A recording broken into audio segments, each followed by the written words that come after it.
Take a second to like this video and subscribe to the channel. It helps more people find these stories. Dirk Bogarde, from the inferno of war to the spotlight of fame.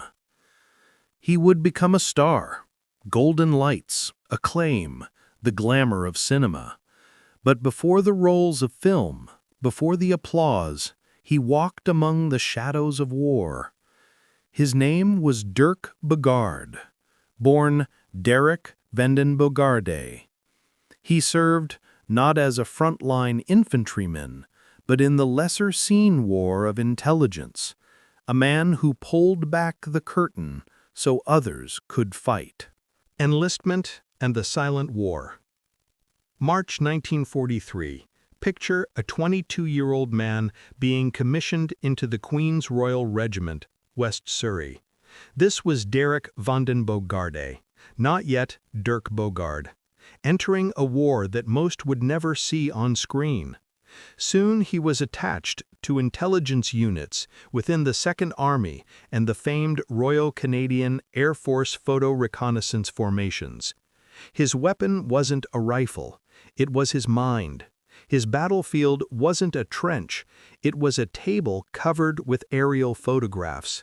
His task? Interpret aerial photographs, select targets, assess destruction zones. In Normandy, Holland, Germany, the war map was his canvas. Each image he analyzed could mean the difference between a successful operation and catastrophic loss. Every shadow, every shape, every detail mattered.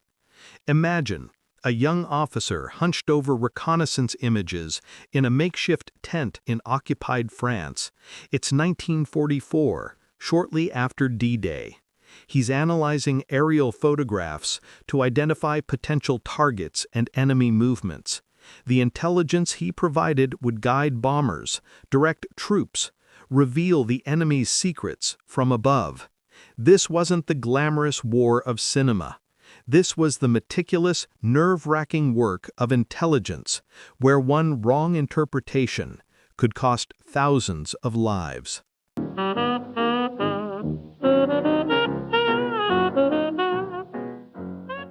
The day that changed everything.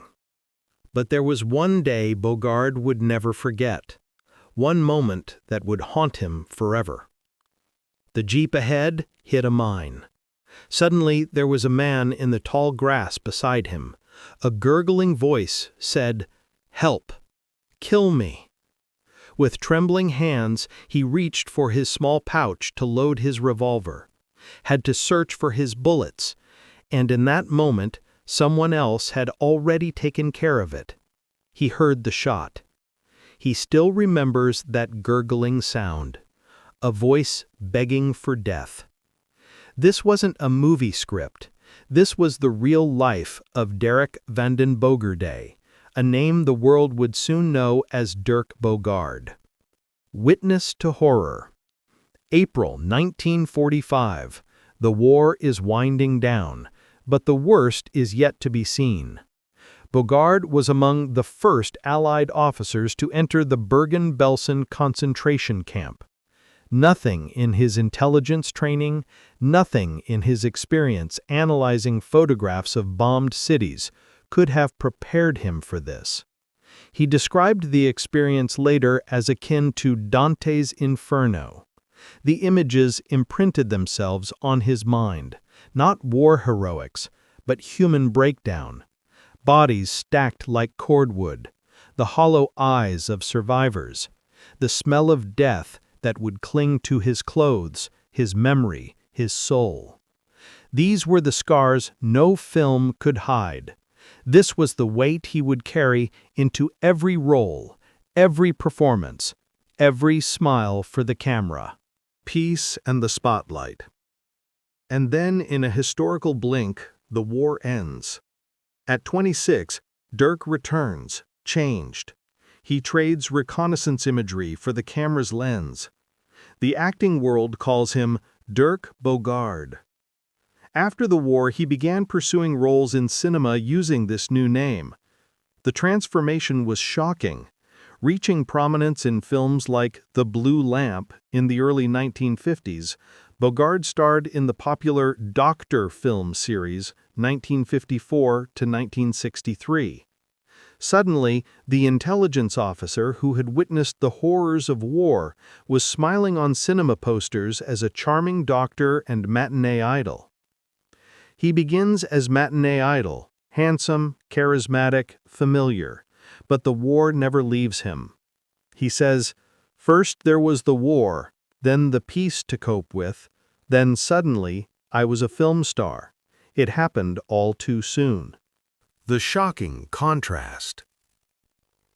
Here's the fascinating part.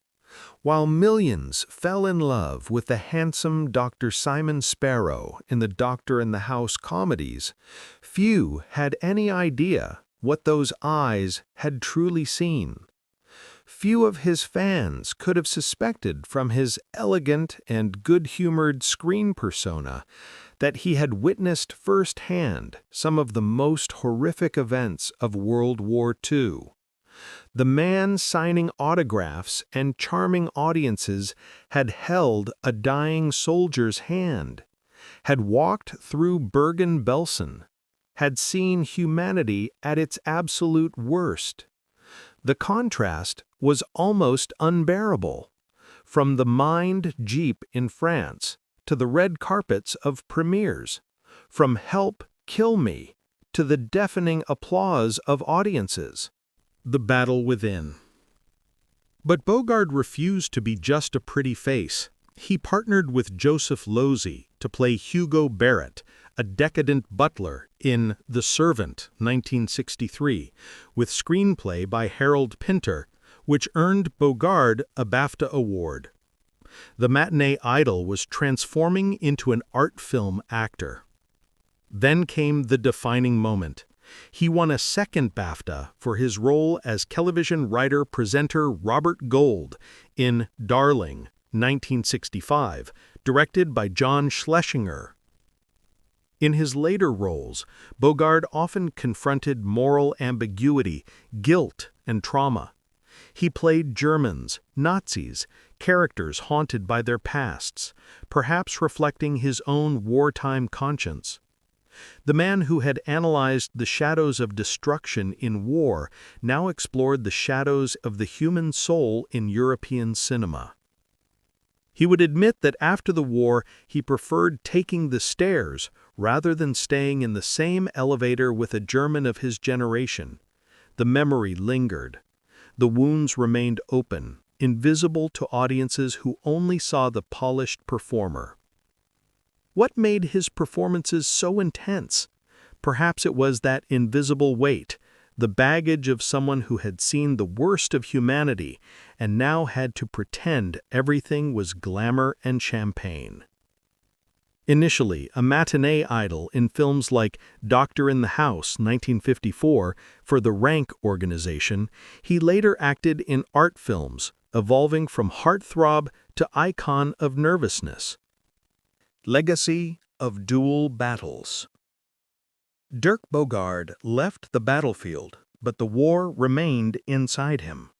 He turned that experience into complexity, nuance, artistry. From silent operations in Normandy to iconic films like The Servant and Death in Venice, he bridged two worlds many consider separate, war and art. From reconnaissance photographs to the silver screen, from analyzing enemy positions to analyzing the human condition, he lived two extraordinary lives. In the first, he was a soldier analyzing the enemy's secrets through aerial lenses, witnessing human cruelty at its extreme.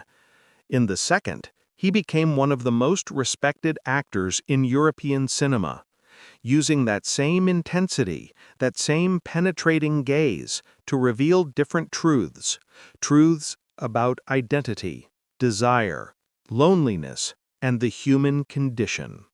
He reminds us, fame doesn't erase war, and war doesn't preclude beauty, but only those who've seen both can portray the truth. Dirk Bogarde proves that sometimes the best actors aren't those who pretend to have lived, but those who have truly lived too much. From the hell of Bergen-Belsen to the heights of cinema, from intelligence officer to acting icon, from Derek van den Bogarde to Dirk Bogarde. A journey through darkness that somehow led to light. The war shaped him, the cinema gave him voice, and we, decades later, still feel the weight of both in every frame he inhabited. Take a second to like this video and subscribe to the channel. It helps more people find these stories.